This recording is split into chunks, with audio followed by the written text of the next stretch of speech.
You're listening to the Mind Your Business podcast, episode number 73. Today, we're talking all about how to create your own live events and rock it from stage. So, stay tuned.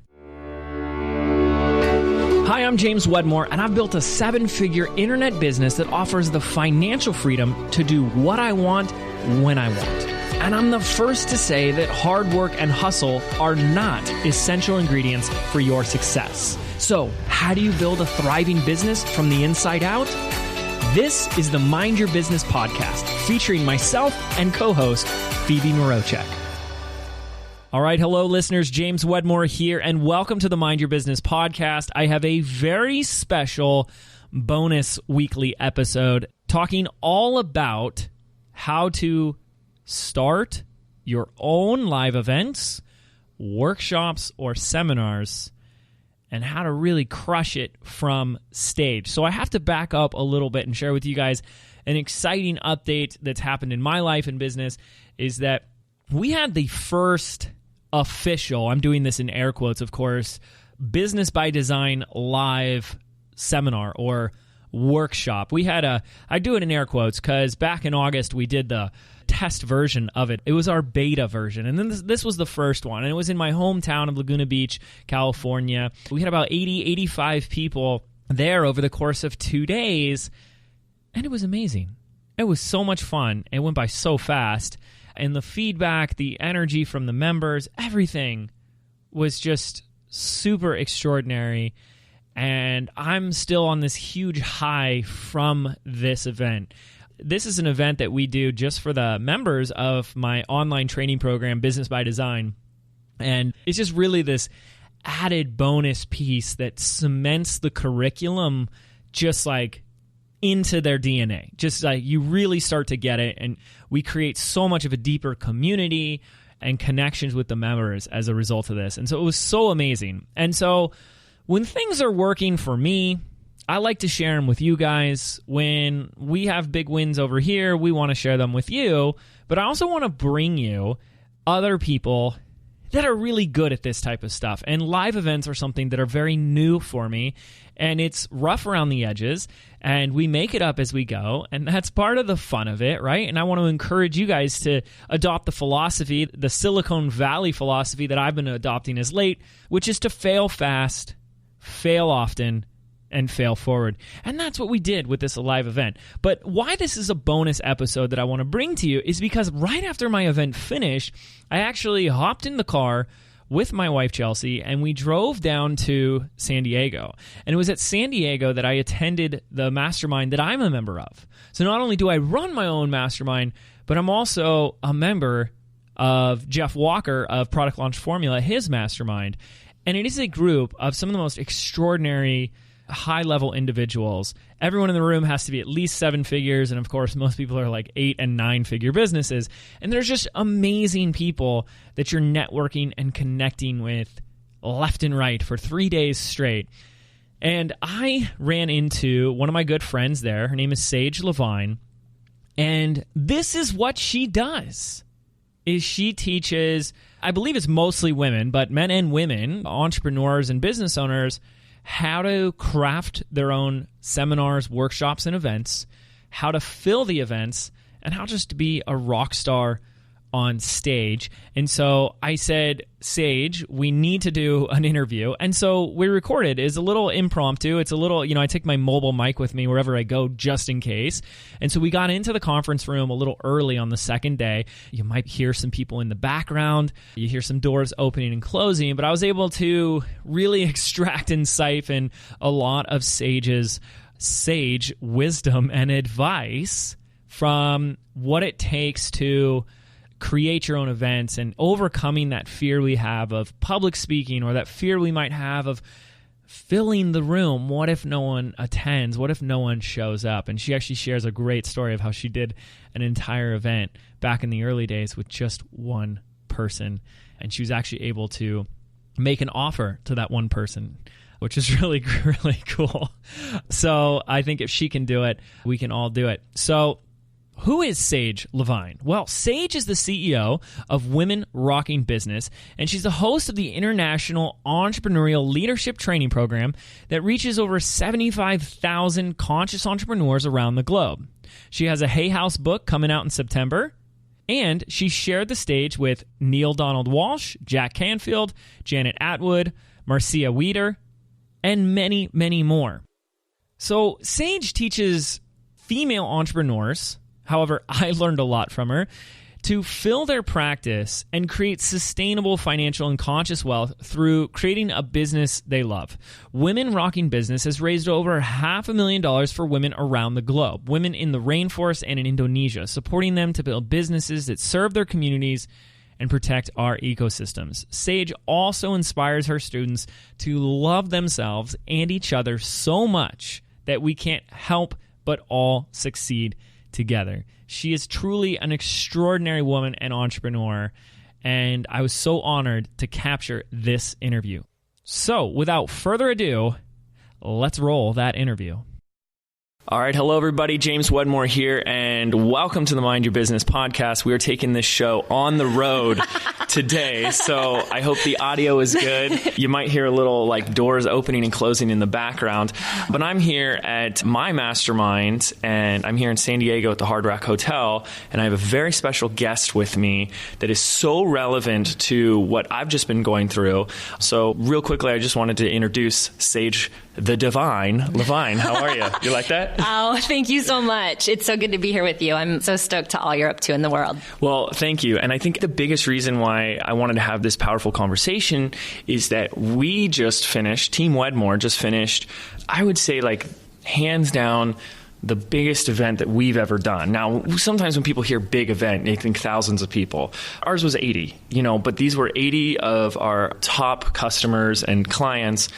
It was 2 days. It was over in a flash, but it was such a transformative experience. And for 9 years, or at least the 8 years before this past year, my entire business has been like online courses, digital training, and then me on the other side of a computer. And in the last year, we've really made an effort to make that a in-person, face-to-face, old-fashioned, style, real-life connection. Yes. And I'll tell you, there's so much that comes up from, let's not even talk about the work that goes into an event, not to mention the fear, the worry, are people going to show up, and then is it going to be great for them? Are you going to be on the whole time? And all that type of stuff. And I just think it would be such a great conversation for us to have, because I had to go through all that stuff. This was so new for me. Yeah. And, having the following that you have online, you're reaching hundreds of thousands of people online. And for you to go and do your first live event, I just want to acknowledge you for that, because it's so cool. And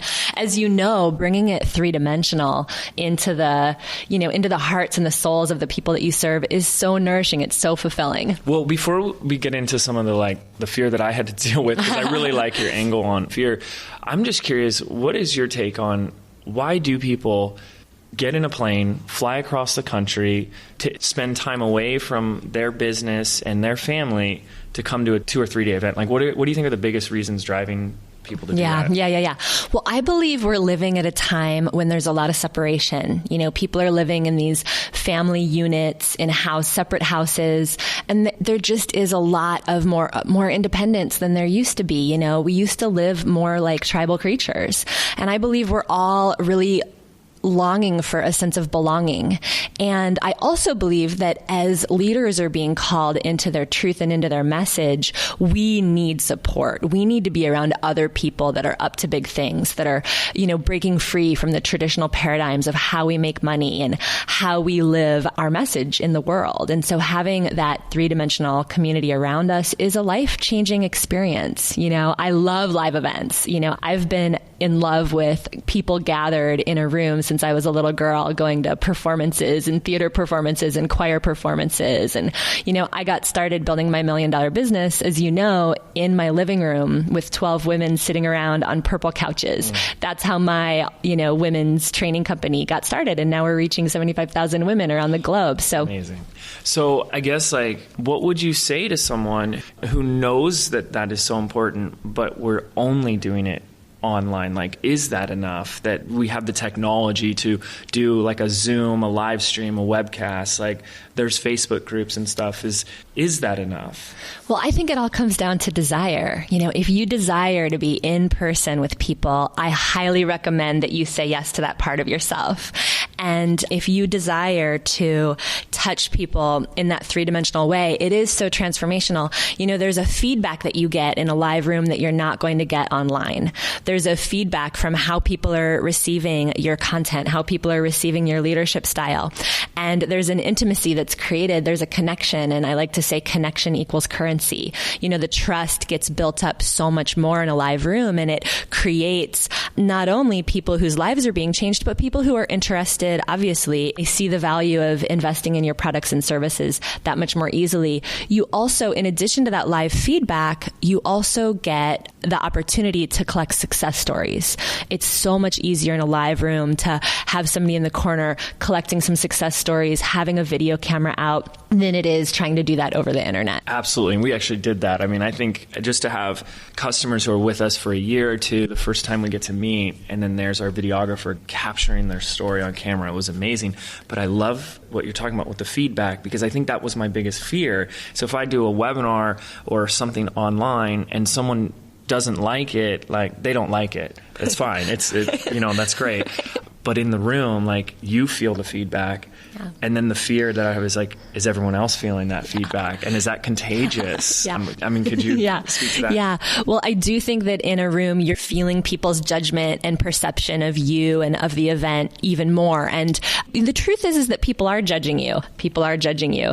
And that's scary, right? And I think what we need to remember is that judgment doesn't necessarily have to be a bad thing.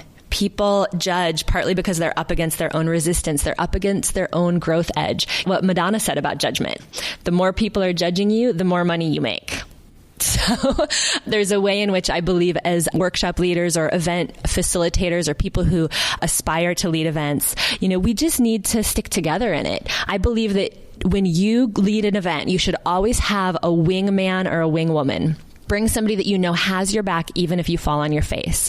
And that way, if anything goes on in the room, because you are opening yourself up to all kinds of things happening in the room. And if something does go down in the room, you've got somebody there who has your back. And you can even give that person a little note card with a quick partner exercise that you could put people into if for some reason anything went down and you needed to step off stage for a moment. I've always had that note card in my back pocket, and I've always had that wing woman prepared, and I've never needed it. But it's always been like an insurance policy to let me just relax and have fun. And the truth is that when you get people together live and in person, a need in them for community starts getting met right away. And, you know, 999 times out of 1,000, those people are going to fall in love with each other, and they're going to fall in love with you, especially when you're willing to drop the barrier once you get on stage. And my big tip for that is be credible and be human. Right? So bring your credibility in the first few minutes of your event, but also bring your humanity. When you're willing to open up your heart and tell a story about being a dad or being a mom or a time that you were afraid, especially when you're willing to talk about times that you went through challenges that are similar to what your participants are going through, they're going to open up your hearts to you, and, you know, we'll be beyond the judgment within moments. And I can't stress enough the importance of the community aspect at the event. And so what I learned really quickly is that this allowed for the fear to dissolve a bit for me, was that I needed to create more space to allow the experiences of creating connections to really happen. And that meant eyeballs were not on me, that they were on each other, that there were exercises that they were doing. There was like longer lunches and like homework, like connect with 3 people, don't eat lunch alone. And like we're doing round table hot seats and all these things. And then you realize like that value, which is so important, happens without you having to be in the spotlight the whole time, being on and, you know, being a superstar extrovert. Yes, absolutely. And that is part of the big value of live events. And we have people coming in out of the room because we are at a live event. Yes, so just so you know, we've got a live event happening in the background right here, right now. But I love what you're saying, James, because that's one of the big game changers of hosting live events. And it's something that differentiates a live event from an online training program that you might choose to do, because at a live event, people can actually form deep, lifelong friendships with each other in a way they never could online. And you can take the emphasis off of yourself by putting people in exercises and having that feedback and getting their participation throughout the course. And that's really, I think, the magic of live events. It's a great relief to the person at the front of the room, especially if you have an introverted quality. And yes, that would be me. That would definitely be me. But two things that really came up for that I noticed that were just like I was not anticipating when I made it more of a led with the community and the connections first is number one, if I was teaching something, people might get overwhelmed. And the reason I believe they'd get overwhelmed is because part of them saying, well, easy for you to say, James, right? But I was having students share something, they might just be one step ahead of someone else in the room. And so all of a sudden that voice isn't there and they go, wow, if she did it, I could do this too. And the overwhelm didn't show up for them. But then the next thing that happened, which I was just so proud of a few of the students who did this, is that as they got to know the member or the attendees throughout the 2 days, some of them came to me and they're like, I can't do it all when I get home. I have my own journey, but I now know who to talk to with Facebook ads. I know who to talk to with setting up my landing page. I know who to talk to with webinars. And I've built those connections, and I'm just going to go reach out to those attendees. And I'm like, that's amazing that all you're doing is creating that space or that container for those strategic, powerful connections to be created. Yes. I love teaching workshop facilitators how to set up those resource sharing activities and acknowledgement activities too, where participants can really deeply see each other and acknowledge each other and share resources, because it's a game changer and it takes you out of the equation. Online, all the focus is on you and what you can provide. And in a live event, you can create a community of people who are networking to support each other. Yes. And that was amazing. So for a moment, I just want to talk about the F word, if we can. Fear. Because it happens to all of us. Sometimes, especially like the male left brain entrepreneur, we don't have fear. It's stress or something very logical, but there are always concerns, and there were obvious concerns or fears that I had going into this event. Things like, what if you don't fill the event? What if there's only one person in the room? Or what if it's the wrong people? Or what if there's a riot on your hand by the middle of, day 2? These are the real concerns that I know I have. And I've been doing this a long time, so I can only imagine others would. But I really like your take on fear. So I was wondering if we could talk about that. Yeah. I really believe that you've got to flip the fear. You have to make fear your friend. A shaman once told me, I studied with a shaman, and he told me that when I feel fear in my heart and in my, solar plexus and in my throat and in my body, it's actually a reminder to connect to my participants, to connect to the people I'm serving. Fear keeps us humble. It keeps us real. It keeps us connected to the very reason why we're doing this in the first place. It keeps us connected to our own humanity. And it connects us to our participants' fear, right? Because we all walk through life with some level of fear. So my invitation to all of you is to embrace the fear. Embrace the fear as if it were your friend. And remember that if it weren't there, you may completely forget to bring your A game. Right? Yes. And, it's so natural that fear is there. And you have all of this physiological energy and attention focused on you. And so I do believe that it's a matter of practicing in your living room with half a dozen of your friends. Practice standing up in front of a few people and telling a joke. The more comfortable that you get in front of people, the more you can let your guard down and actually let your fear serve you and let it connect you to those people. And pay attention to the fear, because oftentimes there's some excitement in there and we will mistranslate it as just fear, even though there might be quite a bit of inspiration, excitement laced in. Well, I know the first morning segment of day 1 of my event, I shared a new piece, which was kind of a story transitioning into like a personal exercise they could do. And there was a moment where I went blank in front of all these people.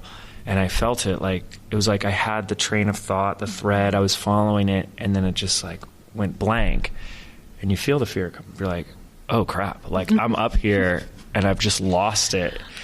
And then there's that moment where you're just you have to kind of trust it's going to come back. And I did. There was about a 20, or it felt a lot longer, but there was a good pause, me just standing up there. And then I found it and went back and finished it. And people came up to me throughout the rest of 2 days and said that segment right there was just like the most powerful thing ever for me. And so, yeah, I mean, the fear comes in and there's just, I don't know, there's just got to be some trust. And that is the biggest fear that we all have, isn't it? That we're just going to go blank and forget everything that we're going to say. And that's one of the reasons why I like to have the note card in my back pocket, because if nothing else, I can always say, you know what? I'm going to take us on a different tangent, put you in a partner exercise, gather myself, and get back to it. And I love what Reverend Michael Beckwith says about this. He says, we all want to manifest something from nothing. But that means that sometimes we have to be willing to go back to nothingness. So I believe that sometimes the nothingness comes, again, to give us a bit of a reset, right? To give us an opportunity to channel what's most needed from the participants in the moment, right? I've had my memory wiped clean on stage many of times. And oftentimes what comes as a result of that pause is something that got pulled out of me that wouldn't have if I had just kept going on my own mental chatter. Yes.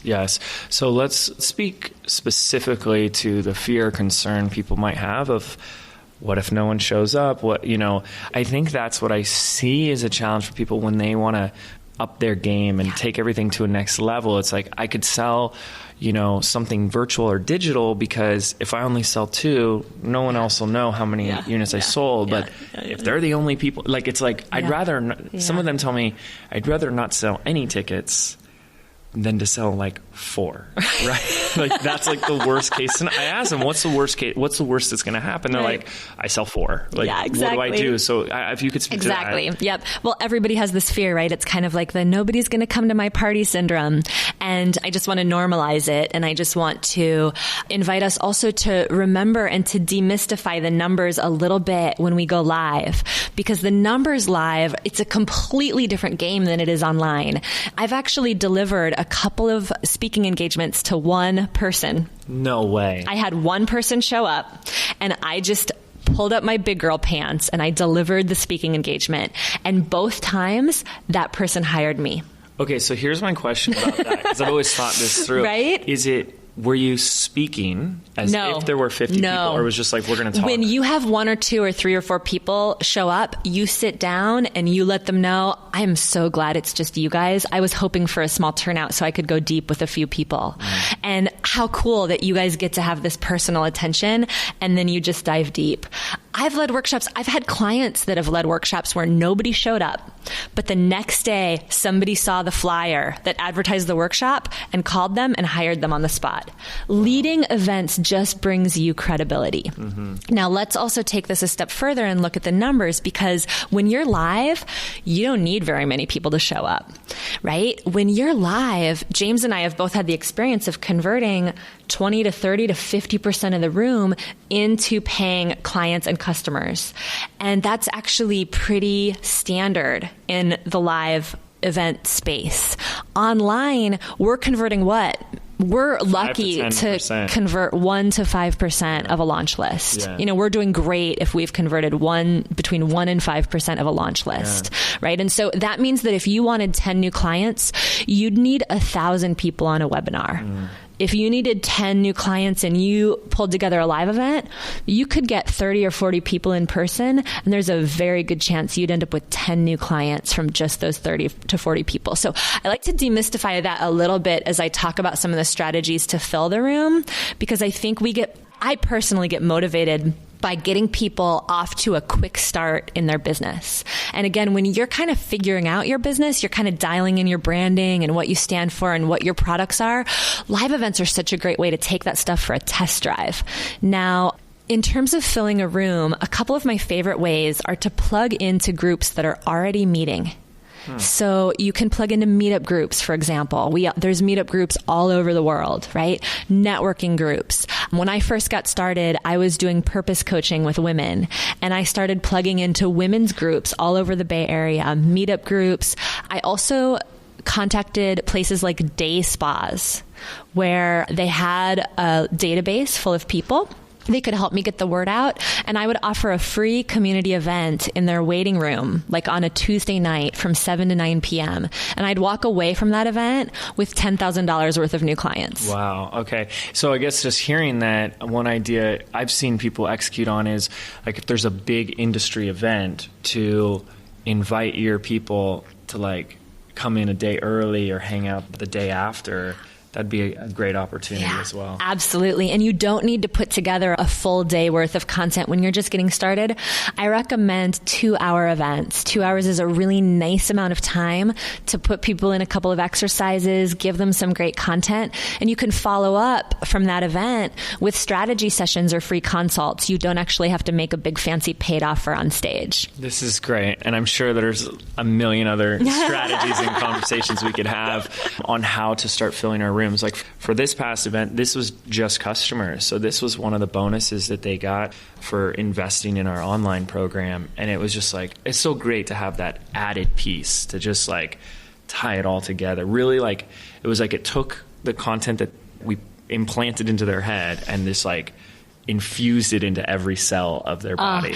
And you create such loyal followers at events. I mean, people just fall in love with each other. Yeah. Yeah. It's so cool. Yeah. Because when those connections are made and they follow up with those connections, who are they always thinking about as the person who helped connect facilitate? them? Yeah. Yes. Yes. That's huge. Yes. So I want to talk a little bit real quickly about one thing that I know my listeners know about me. I'm a big introvert. Yeah. Now I come to this event and this mastermind that we're both a part of, and I start telling people that, and they're like, "No, you're not." and I'm like, "I promise, I swear, I really am."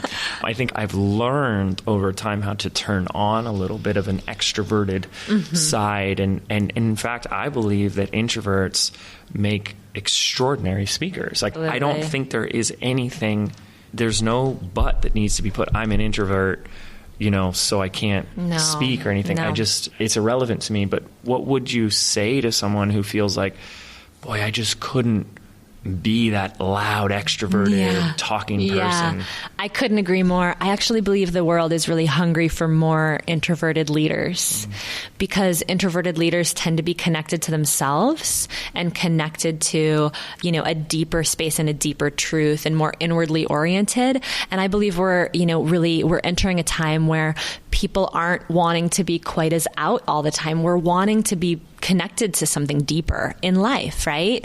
That's where the meaning is. And there are actually, in my sort of decade of researching live events and training thousands of event facilitators now to get out and lead their own events, there are 3 leadership styles that I like to orient people to so that they can really understand what their style is and then leverage their style to reach more people. We had a client, Lisa, who owned a day spa, and she was very introverted. And the whole reason why she started the day spa is because she wanted to be kind of behind the scenes. But in running the day spa, there was so many expenses and there were so many complications with running a brick and mortar business that were really getting in the way of her bringing a deeper message and a bigger message. And so when she discovered that she could lead workshops as more of a facilitator than a stage rocking person, her business took off and she just was able to sell her day spa. She's completely replaced her income. She's into the multiple 6 figures. So I just want to really affirm to all of you out there, whether you're introverted or extroverted, your people will find you. There's plenty of leaders out there that are super extroverted, but the introverted folks of the world are looking for leaders that they can emulate as well. So there are 3 types, and one is a more facilitator-based style, and the other is a more stage spotlight style. And then there's a hybrid. So out of those 3 types, once you're really aware where you fall and what your strengths are and what your weaknesses are, you can again leverage that awareness to design the content for your events so that if you're more of a facilitator, you have partner exercises in the first 10 minutes of your event. You get people connected right away. That way you can relax, you can be yourself, and you don't have to try to be this sort of stage rocking visionary type person that you see other people being. And that's what I thought I had to be. I really did. And that's what kept me, I think, from doing events. And once I gave myself permission, that I don't have to be that person, I think just everything fell into place. Yeah, beautiful, beautiful. I'm so glad you were able to give yourself that permission. And again, it just speaks so highly to who you are that you're like, I'm going to figure out a way to do this anyway. I know you found different ways to facilitate your event by doing research on what's possible out there. I'd invite all of you to really consider, where do you fall on that spectrum? And if you'd like to actually take the quiz, James, is it okay if I... Yes. I have the link here. So tell us a little bit about this quiz. This is over at eventsthatchangelives.com. Yep. You can just go to eventsthatchangelives.com. It's all one word, eventsthatchangelives.com. And a quiz is just a 2-minute workshop leadership quiz.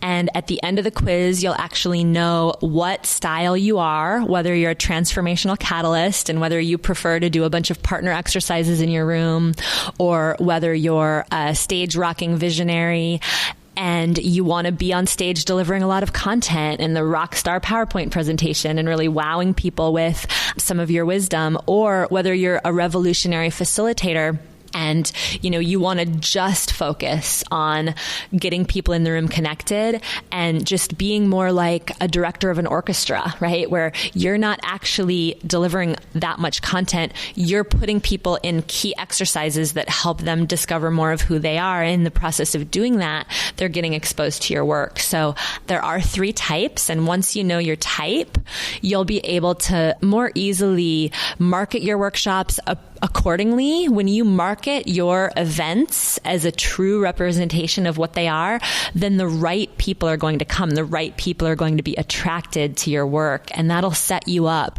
to really be reaching your potential clients and customers a lot more easily. That's awesome. And that's over at eventsthatchangelives.com. And that's a free quiz that you can take. There's no affiliate link or anything. I just think what Sage is doing is amazing, and I wanted to share it with you guys. But you also have some free video training as well. Once you take the quiz, you'll land on our 3 free video trainings where you'll get a butts and seats blueprint that has all of my favorite ways to fill your events. And you'll also get a $50,000 workshop blueprint that shows you a couple of different ways that my clients have created $50,000 live events pretty easily. So I think you're going to enjoy those gifts.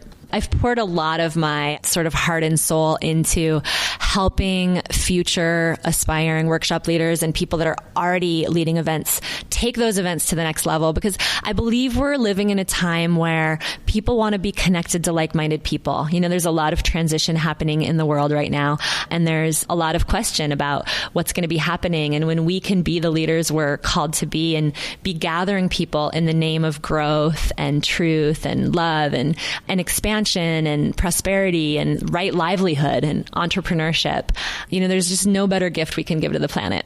That's so awesome. And speaking of filling live events, the live event that we're at is about to be filled up for this morning.